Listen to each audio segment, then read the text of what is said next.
The U.S. has sent a second carrier strike group to the eastern Mediterranean. The show of force is meant to deter regional actors, namely Iran and Lebanon's Hezbollah, from widening the war.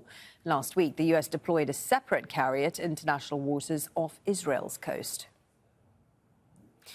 Back in Washington, D.C., U.S. President Joe Biden was heckled by a pro-Palestinian protester while discussing the situation in Gaza. Take a look.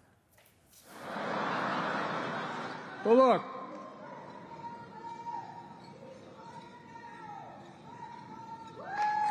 I can't hear her. What's she saying? Well, thank you. Whatever you're saying, I'm going to say thank you. I can't hear you. Let's go live now to Heidi Zhou-Castro, who's in Washington, D.C. for us. As we saw there, Joe Biden being heckled by that pro-Palestinian protester. Is he likely to face more pressure, particularly from his younger support base, over America's stance with Israel? Malene, yes, and in fact, Biden already is.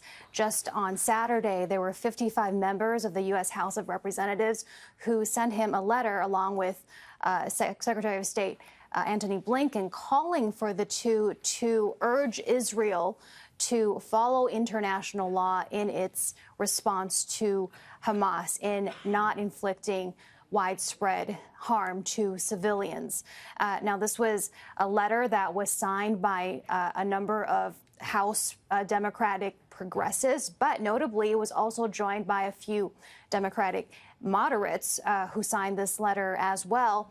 And it was a sign that in this Congress that has really come out in favor of Israel, there are some voices of dissent emerging, though I have to note that this letter also unequivocally condemned, in its words, the terrorist attacks from Hamas upon Israeli civilians.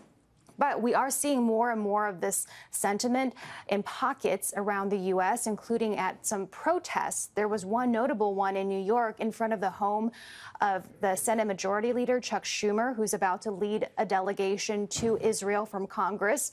And this protest was held by progressive Jewish groups in the U.S., and it resulted actually in about a dozen arrests, including rabbis as well as the descendants of Jewish Holocaust survivors. That protest in front of Chuck Schumer's home in New York was to protest what they called the genocide of Palestinians in Gaza. And now we have reports of a second U.S. aircraft carrier entering the region. Is this an attempt at some kind of deterrence? Absolutely. And this is something that we have been expecting. This is the Dwight D. Eisenhower aircraft carrier, which was already scheduled to deploy to that region. It's on its way there already. And today, on Saturday rather, came the official confirmation from the U.S. Secretary of Defense, Lloyd Austin, that part of this mission will be to go to the eastern Mediterranean in response to this conflict. And of course, its ultimate purpose there is to deter this conflict from widening. It's a message to Hezbollah in Lebanon as well as Iran to not get involved in this any further than they have. And of course, it's joining the first U.S. aircraft carrier, the Gerald R Ford, that is in that region for the same purpose already. Heidi Zhou-Castro there for us in Washington. Thank you.